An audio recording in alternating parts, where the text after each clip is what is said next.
After talking about the enjoyable things you can do in campus to relax, let's talk about the actual studying part of our university. And the good news is your degree has lots of freedoms. You can make a lot of decisions what to specialize in or what to try out. The bad news is this means there's no predefined timetable. You have to build your own. And the further bad news is to do that, you have to get to know our degrees and most of our online systems, but once you've worked your way through this, you will know basically everything you need to know about studying here and be ready for everything. So we're going to go through it step by step, and in the end you're ready to make your own. First, what is a degree program? A degree program is like a container or the framework of what you're going to study, and it contains several groups of things.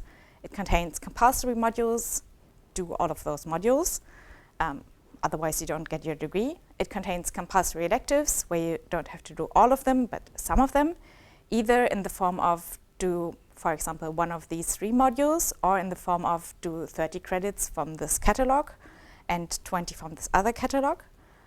And your degree regulations will tell you what to do exactly, and there's also in every program there's electives, which is do whatever you want, widen your horizons, or if you absolutely have to, take more courses in your specialization, but it's intended to widen your horizons. You can take art history if you want to, do whatever you fancy and be wild.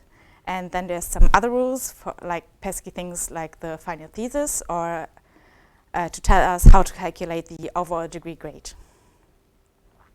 All of this is in your degree program. It's definitely worth to read it at least once at the start, or at least the important bits. And quick reminder, in the introduction, we told you in the top right corner, you will see which paragraph you're currently referencing. So this would be paragraph 44 from the General Study Regulations of the TU Berlin. In your study regulations, you will come across a recommended degree schedule. And this is very helpful for bachelor students or for those of you who are studying Master Automotive Systems. For the rest of you, not so much, because mainly it's compulsory electives and electives. And then there's no specified order. And in some cases, the order in the recommended degree schedule doesn't really make sense, because for example, in the degree computer engineering, there's 3 compulsory modules in the first semester, but depending on when you start, those courses are not offered that semester. So don't go crazy trying to stick to this order, just do what's sensible. Your degree schedule tells you, your degree regulations tell you the framework, what you have to adhere to. For example, your master's thesis doesn't have to be your last credit. But in most degree programs, there are some regulations.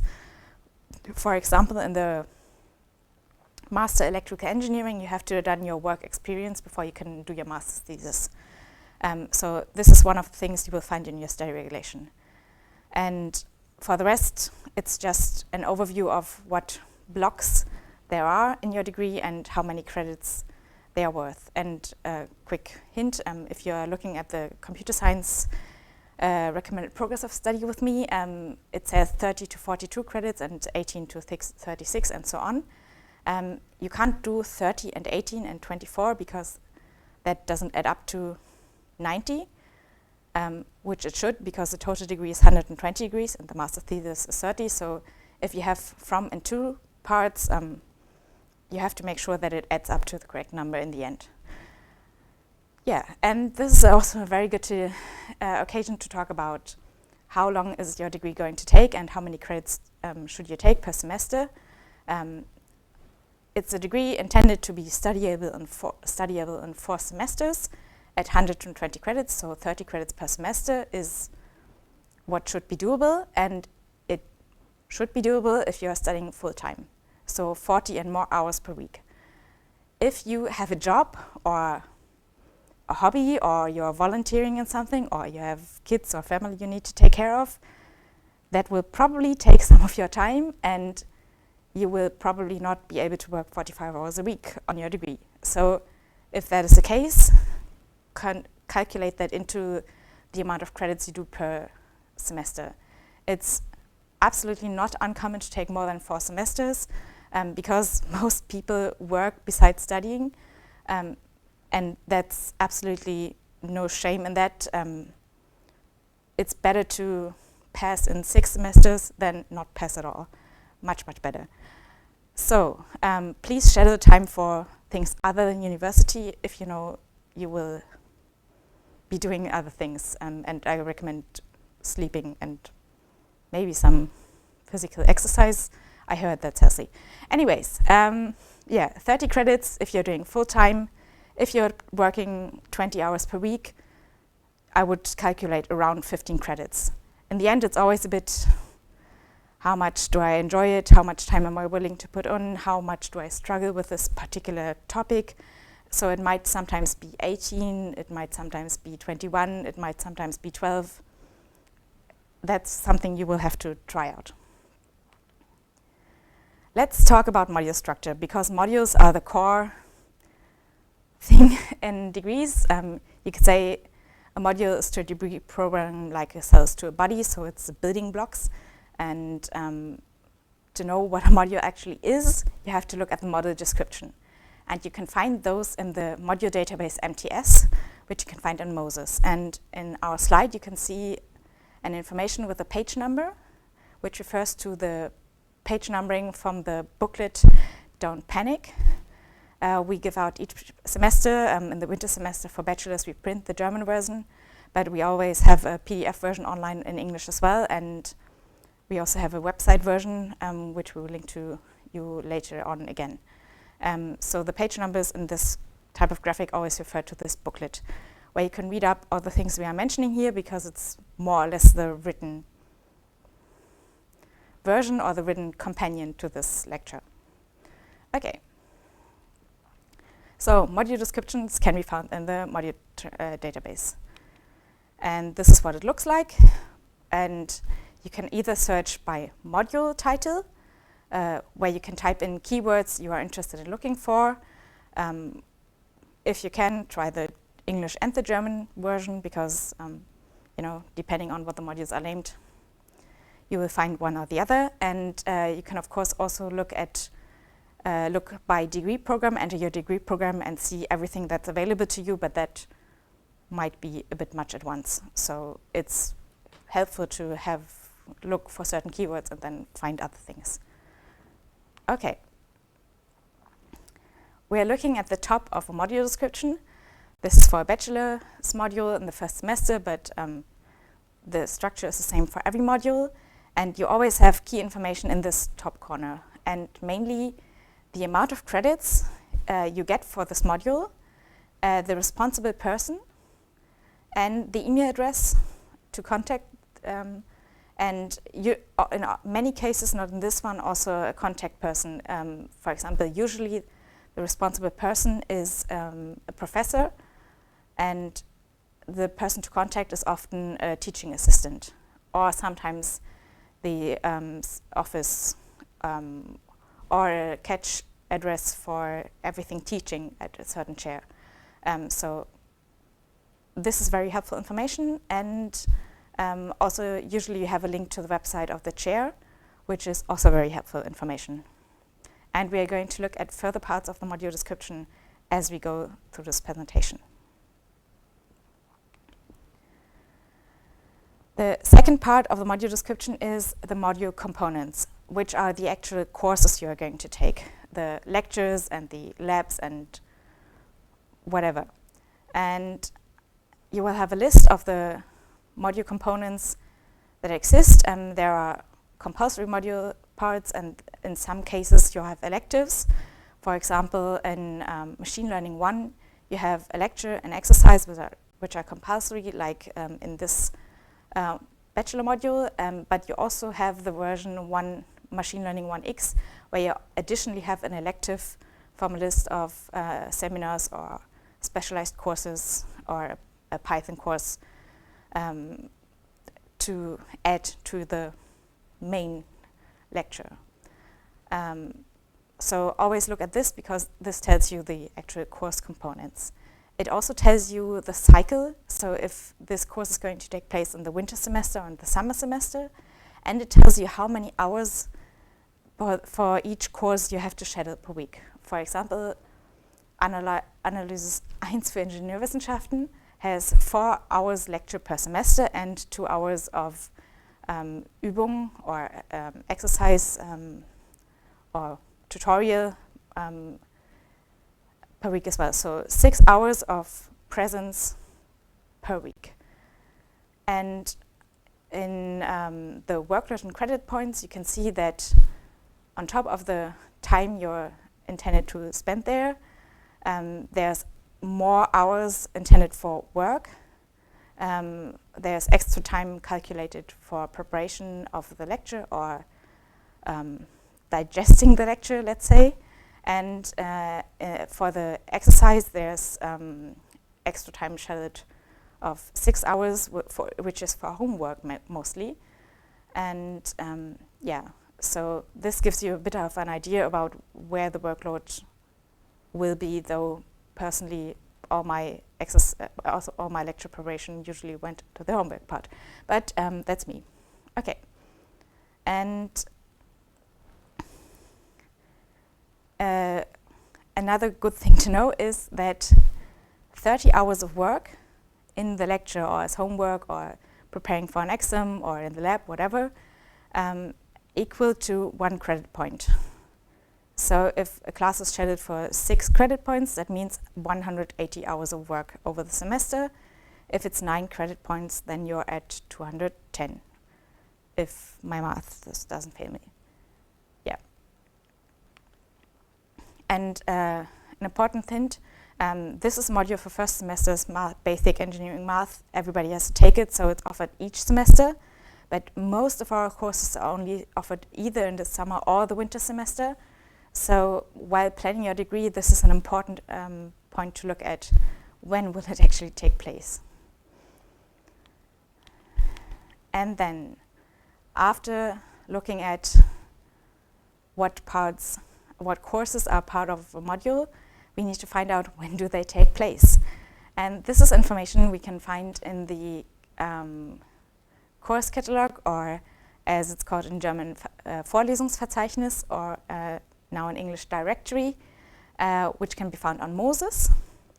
And before we look at that, we will have a short overview of different type of teaching units. There's lectures, there's exercises, there's tutorials, labs, projects, seminars, integrated courses.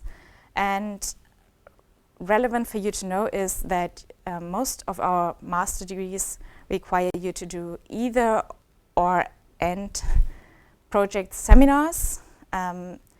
I mean, lecture is probably familiar to everyone who's done a bachelor's degree. Exercise typically is in a larger room with a teaching assistant, while tutorials in a smaller group with a student tutor, and lab is, I mean, practical work in more or less of a lab, depending on what you're studying. Project, practical application, seminar, more scientific papers and presentation.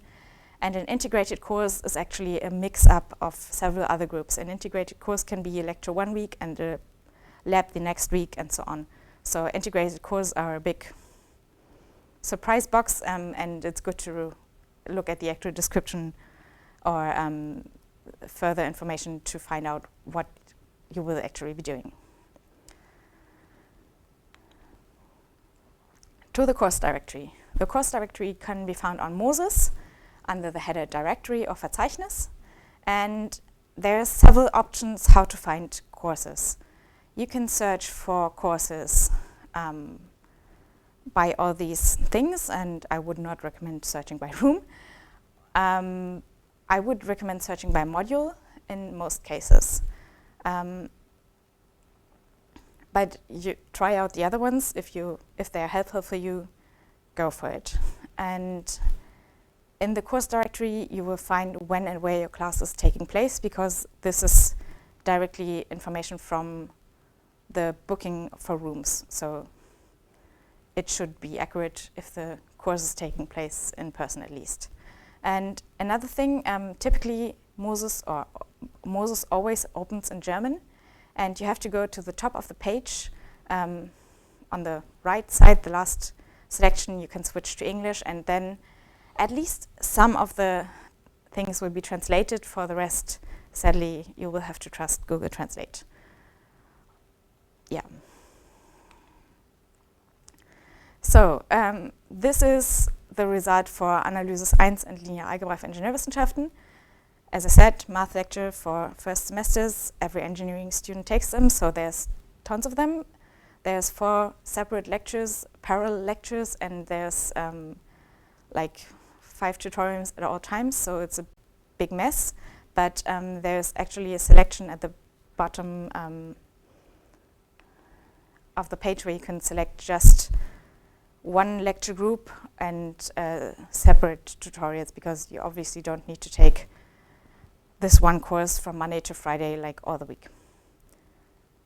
And an important thing in this bottom part, you can export it as an iCal file, and you can also add it to your schedule with the button there. This has no administrative meaning at all. It's just a service Moses provides for you to have an online calendar, but it's really just a personal calendar and nothing more. It's not booking or registering anything. You don't have to take a module because it's in your calendar. You can add and delete from it any time. It has absolutely no meaning other than it's in a calendar Moses offers you. So don't confuse that with anything registration-wise. Okay. The other way to go is by a view curriculum component, where you can search for your degree program in the first part, and then choose a field. This works more or less well. I would say there's improvement possible, and browse through the results. They're sorted somehow. I don't know how. And especially in the compulsory elective catalogs in the master's degrees, they sometimes have 80 modules or more. This can be a rather confusing list, but it might be an idea to like find something that's on Tuesday to fill your Tuesday slot, just to see what are the options. And for the other options, just click through it. You can't break anything. Try it all out.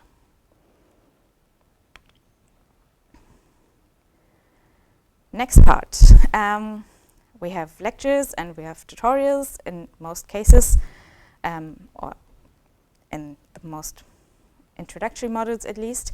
And we have an information system, ISIS, Information Systems for Instructors and Students, nothing to do with the terror organization and has been named so since before.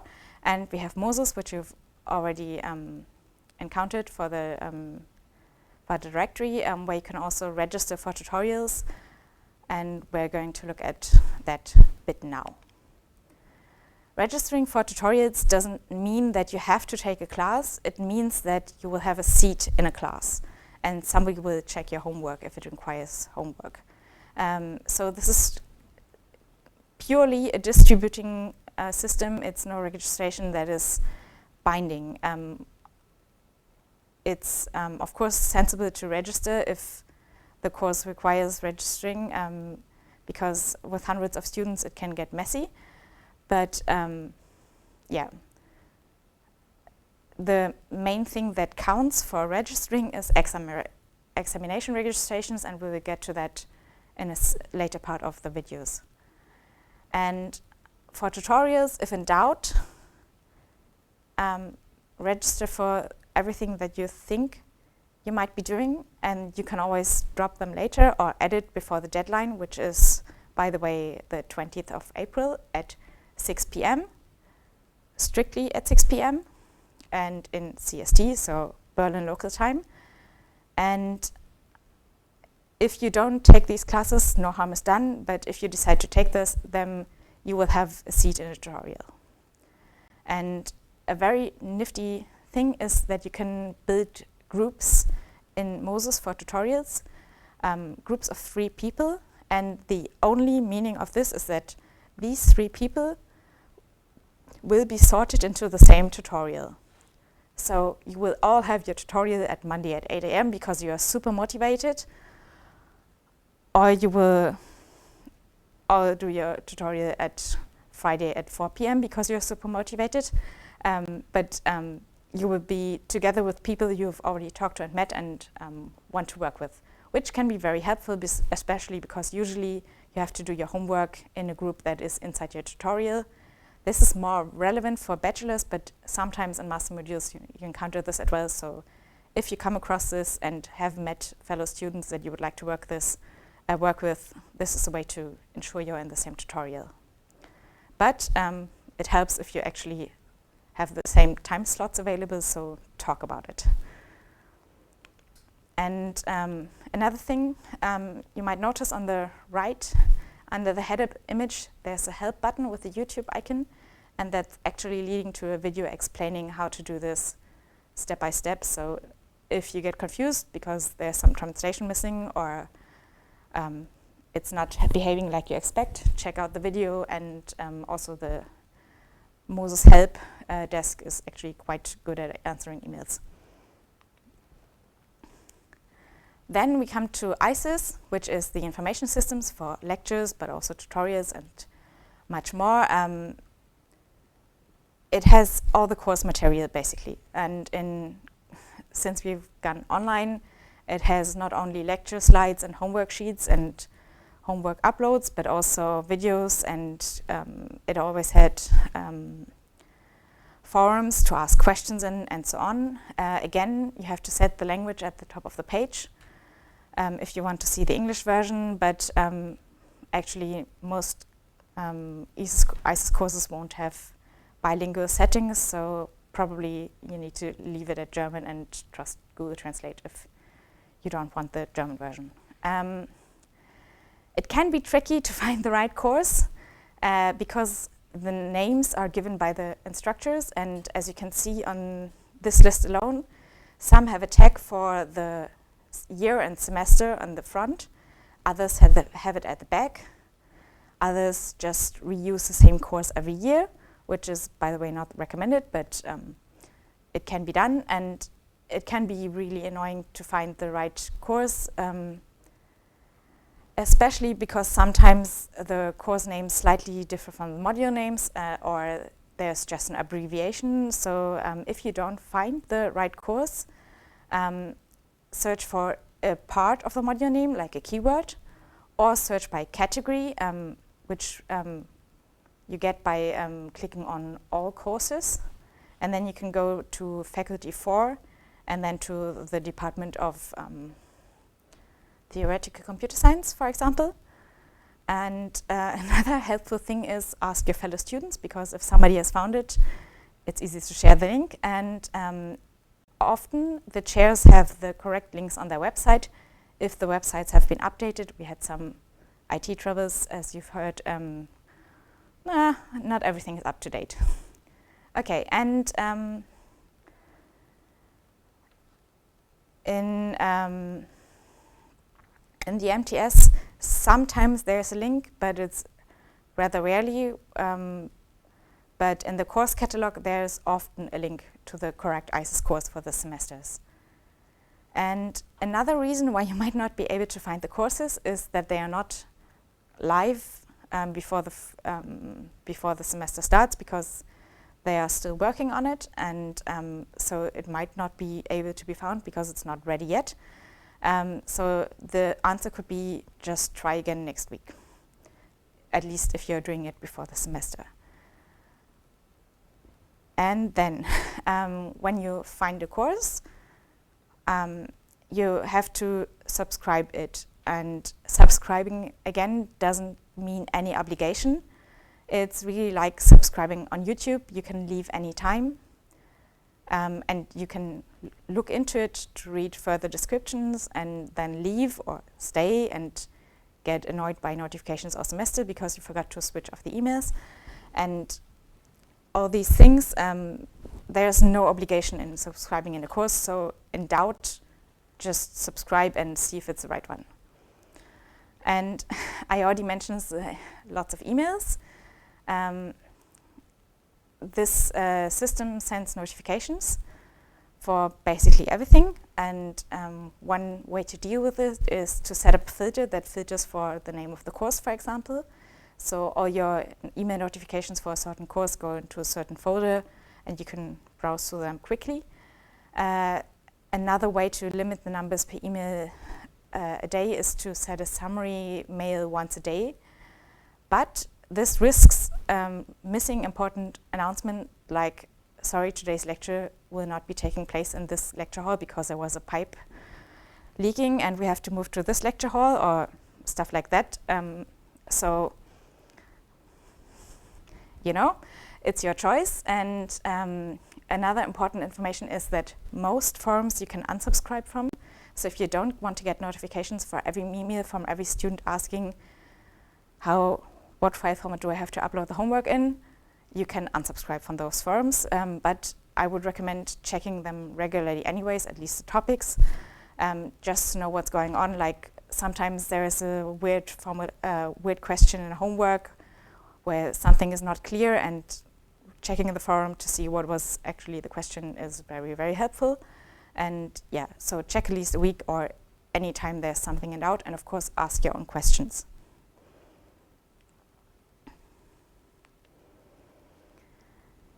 So when do you have to register courses and how? Basically, the only registration you have to do is to deal with limited number of participants or with distribution of resources like rooms and tutors. And some courses require one, which will be typically things like labs, projects, seminars, because seminars with 300 people just don't make a lot of sense. So these are the types of courses you will have to register for. And the way registration is done varies widely depending on who's responsible. It's been done in the past by a list at the secretary via online registration via ESIS or sometimes other tools. It's never done via the course directory because that's just a calendar function. And it is done via Moses, via the tutorial registration, as we've shown you earlier for tutorials, but not for seminars and not for projects, for example. So how do you find out what to do? Check out the ISIS course or the module description. There's a bit in the bottom where that could be written down. Or check out the chair's website, and in case of doubt, ask.